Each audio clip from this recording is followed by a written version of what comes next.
Bem, hoje, dia 10 de fevereiro, então nós temos hoje mais um Momento 10. O Momento 10, 10 minutos, às 10 horas da noite, todo dia 10 de cada mês. E que leva sempre a nota 10 pelo fato de estarmos juntos com assuntos bem interessantes para discutirmos, para que vocês assistam depois. Eu estou aqui derretendo, já deu para perceber que eu liguei o ventilador aqui, mas eu estou aqui com muito calor. Mocidade para ser quente, gente.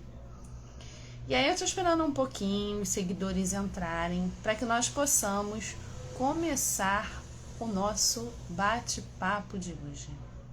Hoje nós vamos falar sobre o leitor real, dando continuidade ao que nós havíamos falado na última live, na live mais recente do Momento 10.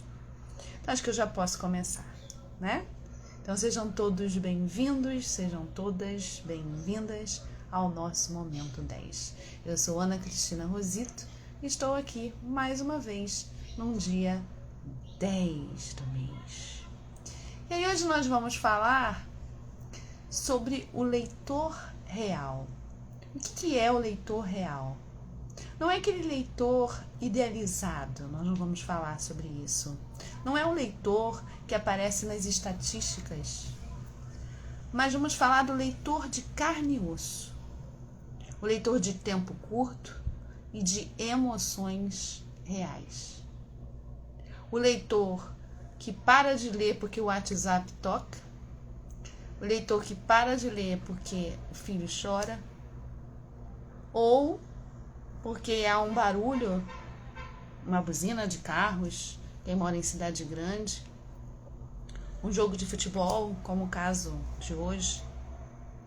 Então, um leitor real que tem todas as suas atribuições dos tempos modernos. Já foi tempo, e que bom se alguém ainda consegue fazer isso, muitas vezes conseguimos nas férias, mas já foi tempo em que se tinha um cantinho para ler. Algumas pessoas ainda conseguem ter um cantinho para leitura. Antigamente você tinha que sentar embaixo da árvore e ler, sentar na varanda e ler no silêncio, sem barulhos de motocicletas, como a gente pode até escutar, acredito que vocês estejam ouvindo. E aí, o leitor real é aquele, como cada um de nós, que trabalha todo dia, muitas vezes o dia inteiro, que tem pessoas para cuidar, que tem casa para cuidar, tem animais de estimação para cuidar e que cansam. E às vezes esse leitor ele começa um livro e ele não consegue terminar.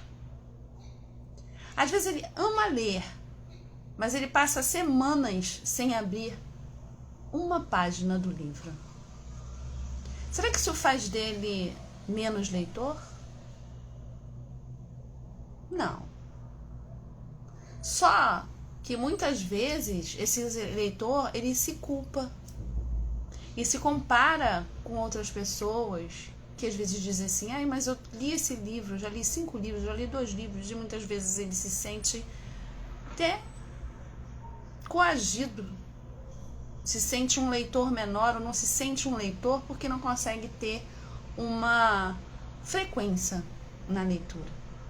E aí às vezes desiste do livro, deixa ele lá, porque acha que não vai conseguir terminá-lo. E aí a culpa, como eu disse, ela vem. Na verdade, muitos de nós somos culpados por essa culpa do leitor.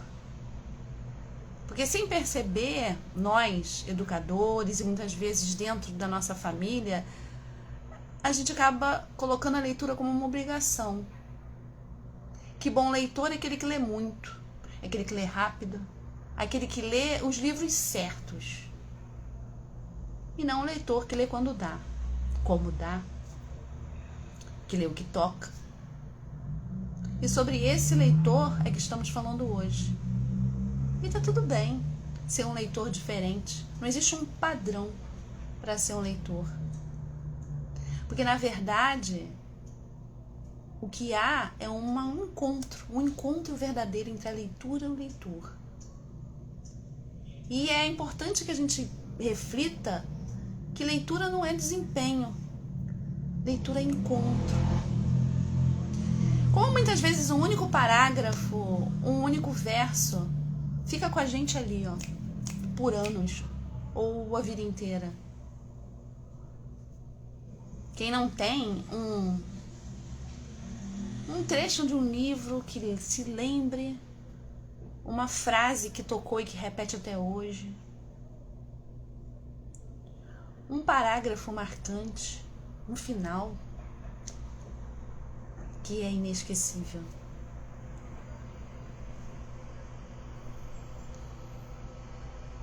Claro que muitas vezes a gente pode até parar para pensar que aquele livro, como eu disse no primeiro encontro desta sequência, que ele não é pra gente.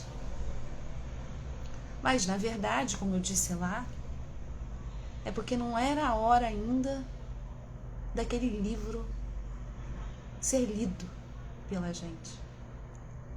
E o leitor real, não o leitor idealizado, ele sabe disso. Mesmo que ele não saiba explicar, mesmo que ele não tenha feito, e a maioria não fez, um curso de letras, mas ele intuitivamente, ele vai conseguir saber que aquele livro não é a hora de ser lido por ele naquele momento. E pelo fato de se comparar, muitas vezes ele se culpa, ele acha que isso é ruim, quando na verdade é o jeito dele de ler. E o jeito de ler é o jeito de ler de cada um. A escolha do que ler é também de cada um. Então nós precisamos ter cuidado, principalmente nas escolas, no nosso seio familiar, de que forma a gente está trazendo essa leitura, de que forma a gente está formando esse leitor. Porque ler não pode ser uma obrigação. E mesmo os livros clássicos que são importantes na leitura, os livros que são passados nas escolas, eles precisam primeiro, para chegar até o leitor, passar por um processo que o professor deve fazer, deve, como é que eu vou dizer, deve encabeçar, pensar, que é a sedução do livro. Fazer com que aquela pessoa, aquele aluno queira ler aquele livro, mostrando o que é bom nele e o que não é. E aí eu paro um pouquinho para acenar para o meu querido amigo Marcelo Leite, saudade de você, do Tia Lavor, a minha mãe Isaura, que também nos acompanha. E aí eu continuo a falar para vocês que chegaram agora aí também, aqueles que vão assistir depois, sobre o leitor real.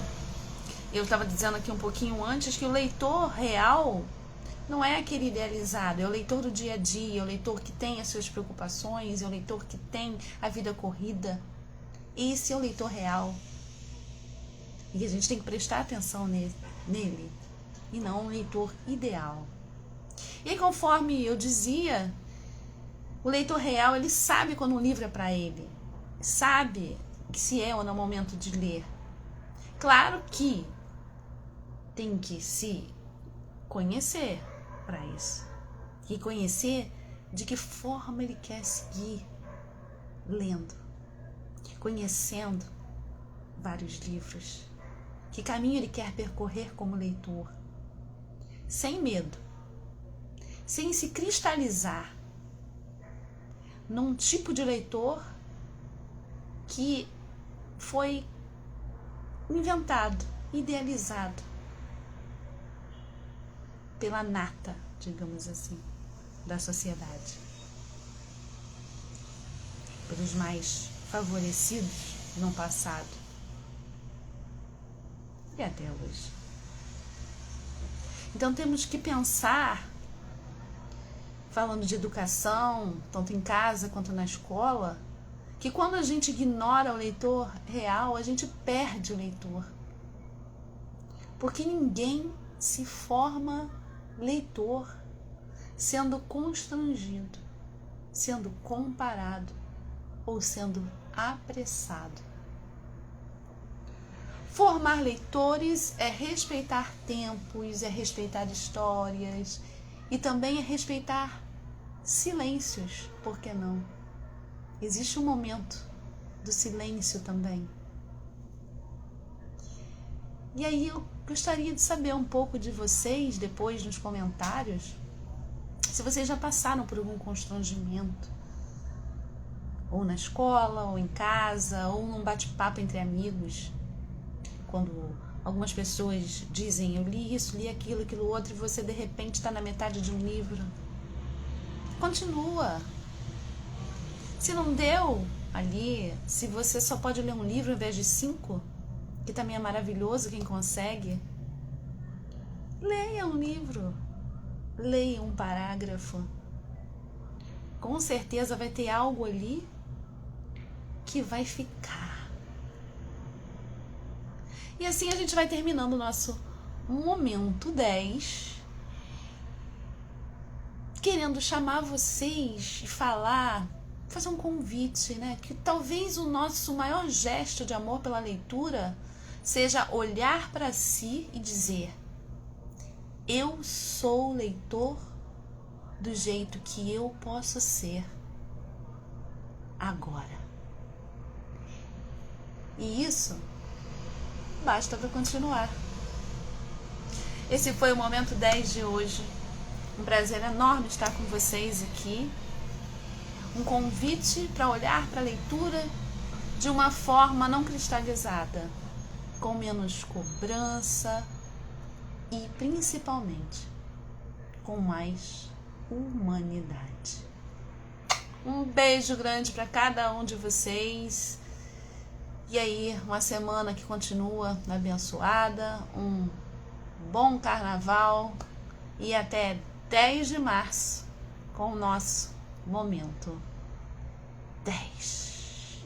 Eu sou Ana Cristina Rosito, escritora, professora de língua portuguesa e apaixonada pelas palavras.